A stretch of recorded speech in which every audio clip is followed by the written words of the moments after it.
नमस्कार मंडळी. मराठी भूतांच्या गोष्टी या युट्यूब चॅनलवर आपलं स्वागत. आजच्या आपल्या कथेचा विषय आहे आढळ.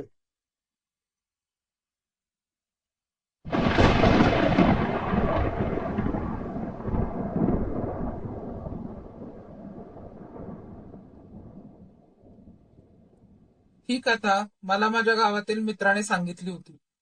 ही त्याच्या आजोबांबरोबर घडलेली घटना आहे. 8 डिसेंबरचा महिना होता. दाट धुके पडले होते. त्याचे आजोबा शहरामध्ये क्लार्क म्हणून काम करायचे. त्या दिवशी ऑफिसमधील काम संपवून सगळे लोक लवकर घरी परतण्याची तयारी करत होते. आजोबा तेव्हा वरिष्ठ अधिकाऱ्यांपैकी एक होते. नेहमीप्रमाणे तेही आपलं काम संपवून आपल्या गाडीने घराकडे निघाले.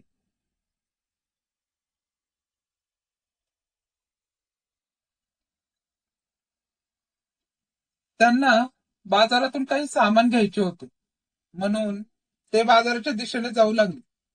पुढे जाऊन त्यांना मच्छी मार्केट दिसले व त्यांनी मासे घ्यायचे ठरवले. ताजे मासे बघण्यात आणि घेण्यामध्ये थोडा जास्तच उशीर झाला. त्यांची नजर आपल्या घड्याळाकडे गेली तेव्हा त्यांना समजले की घरी पोहोचण्यासाठी खूपच वेळ लागेल. मग त्यांनी लवकर घरी पोहोचण्यासाठी जंगलाच्या वाटेने जायचे ठरवले.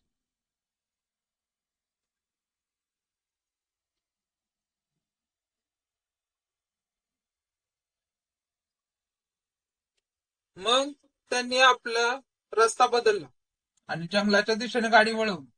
रात्रीचे 11 वाजले होते, त्यामुळे आजोबा गाडी वेगात पळवत होते. तेव्हा अचानक त्यांनी जोरात ब्रेक मारला आणि गाडी थांबवली. त्यांनी पाहिले की रस्त्याच्या मधोमध एक बाई जोर जोरात रडत होती. पण त्यांनी विचार केला की एवढ्या रात्री ही बाई जंगलात काय करत आहे.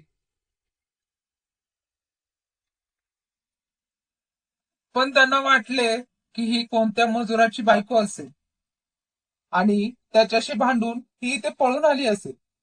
ते गाडीतून उतरले व तिच्या जवळ जाऊ लागले आणि त्यांनी तिला विचारले की एवढ्या रात्री तू इथे काय करत आहेस. हे ऐकून ती काही उत्तर न देत अजून जोरात रडू लागली. संपूर्ण जंगलात तिचा तो रडण्याचा भयानक आवाज घुमू लागला. आजोबांनी परत विचारले, तू कोण आहेस. तरी पण ती काहीच नाही बोलली. तेव्हा आजोबा तिला म्हणाले की आज माझ्या बरोबर माझ्या घरी चल आणि सकाळ झाल्यावर परत आपल्या घरी निघून जा, कारण ह्या जंगलात थांबणे धोकादायक आहे. म्हणून रात्रभर इथे जंगलात थांबण्यापेक्षा माझ्या घरी चल आणि सगळ्यांकरता जेवण बनवून सकाळी परत आपल्या घरी निघून जा. हे ऐकून ती लगेचच आजोबांबरोबर जाण्यासाठी तयार झाली आणि गाडीच्या मागच्या सीटवर बसली.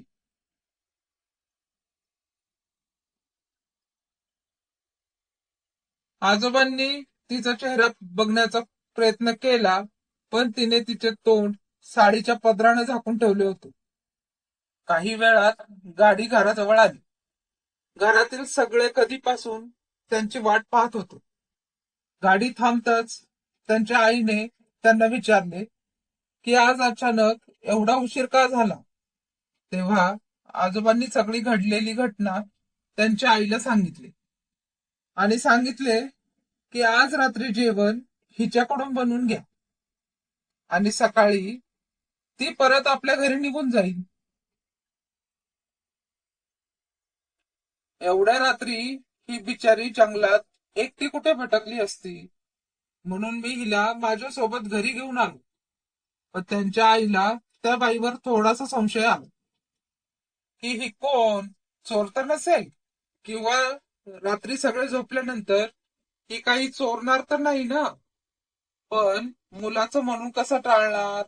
त्यांच्या आईने त्या बाईला सांगितले की हे बघ, आजच्या दिवस मी तुला राहू देत आहे, पण उद्या सकाळ होताच तुला इथून जावे लागेल. आणि तिला ते सामान उचलून किचन मध्ये जायला लावलं आणि जेवण तयार करायला सांगितलं. ती बाई परत काही नाही बोलली. फक्त असं करून ती सगळं सामान उचलून आईच्या मागे मागे किचन मध्ये गेली. सामान ठेवून झाल्यावर आईने तिला लवकर जेवण बनवायची ताकीद दिली आणि आई तिथून निघून गेली.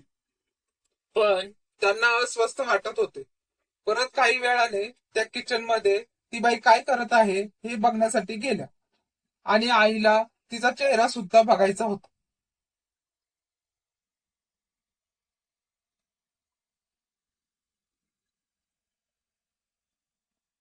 पण तिथे पोहोचून त्यांनी पाहिलं की ती बाई अजून माशांचीच पिशवी काढत होती. हे बघून त्या ओरडल्या की हे काय तू अजून माशांचीच पिशवी काढत आहेस? बाहेर सगळेजण जेवणासाठी थांबले आहेत आणि तू काय जेवण उद्या सकाळी बनवणार आहेस? आणि तिच्या चेहऱ्यावर अजूनही पदरच होता. नंतर आई तिला म्हणाली की तू जेवण बनवायची तयारी कर, मी तोपर्यंत चूल पेटवते. पण ह्याच बरोबर आई त्या बाईचा चेहरा बघण्याचा खूप प्रयत्न करत होती.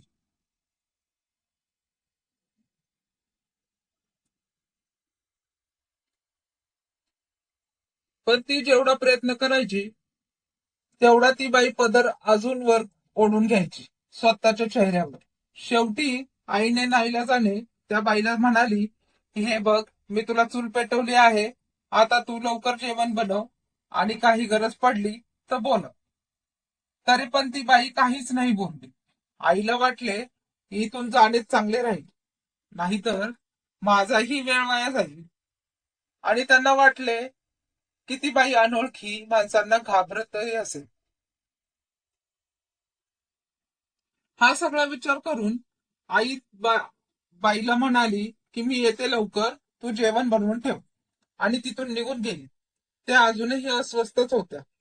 त्या कधी आपल्या खोलीत, कधी आपल्या मुलांच्या खोलीत, कधी बाहेर, सगळीकडे चक्कर मारत होत्या की कधी काही अभद्र घडू नये म्हणून. एक मिनिट पण त्या शांत बसत नव्हत्या. अजून फक्त 5च मिनिट झाले होते, पण त्यांना एक एक मिनिट खूप मोठा वाटत होता.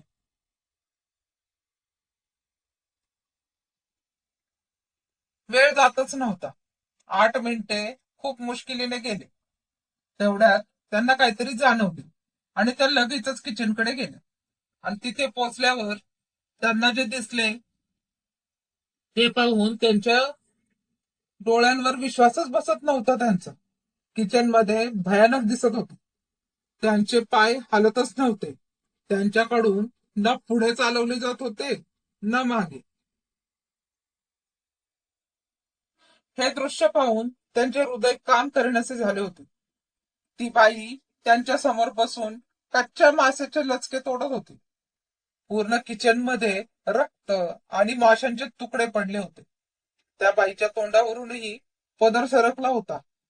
एवढा भयानक चेहरा आजपर्यंत आईने नव्हता बघितला. लांबच लांब केस, वाढलेली नखे, दात ओठ फाडून बाहेर आलेले, डोळे एकदम लाल आणि मोठे आणि भयानक.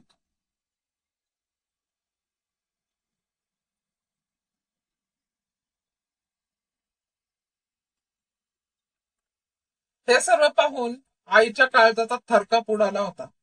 पण त्या बाईचे आईकडे लक्षच नव्हते.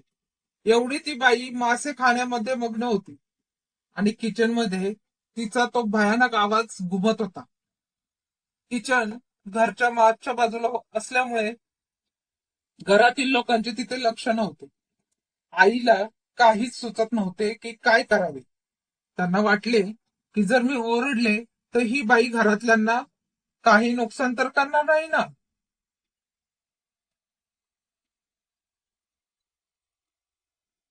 त्या हळूहळू ओट्याजवळ गेल्या आणि त्यांनी पटकन एक ताट उचललं आणि त्या चुलीच्या दिशेने पळाल्या. पण त्या बाईचं त्यांच्याकडे लक्ष गेलं आणि आता ती बाई पण काहीतरी विचार करून आपल्या जागेवरून उठली आणि आईच्या दिशेने चालू लागली. पण आईला माहित होते की थोडाही वेळ वाया घालून चालणार नाही, आणि जर असे झाले तर काहीही विपरीत घडू शकते.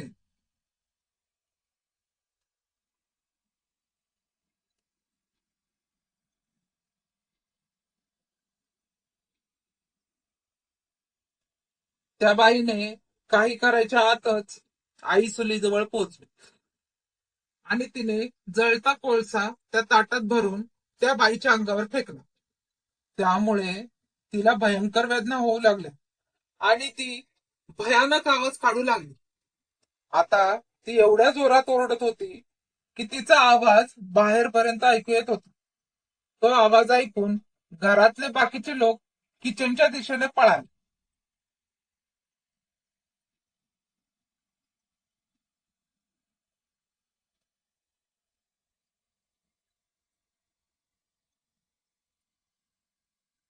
ती बाई जोर जोरात गुरगुरत होती.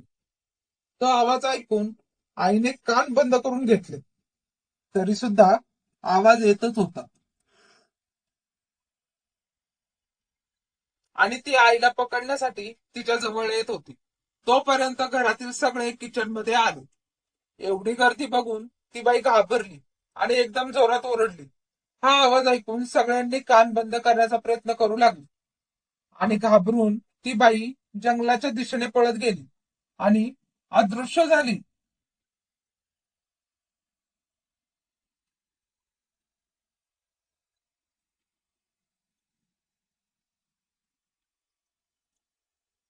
हे सर्व पाहून घरातील सगळे खूप घाबरले आणि तसेच बघत राहिले. त्यांना त्यांच्या डोळ्यांवर विश्वासच बसत नव्हता. ह्या सगळ्यानंतर त्यांनी आईने दाखवलेल्या हिमतीची दाद दिली. अशा प्रकारे आजोबांच्या आईने त्यांच्या घरातल्यांना एका हाडळपासून वाचवले.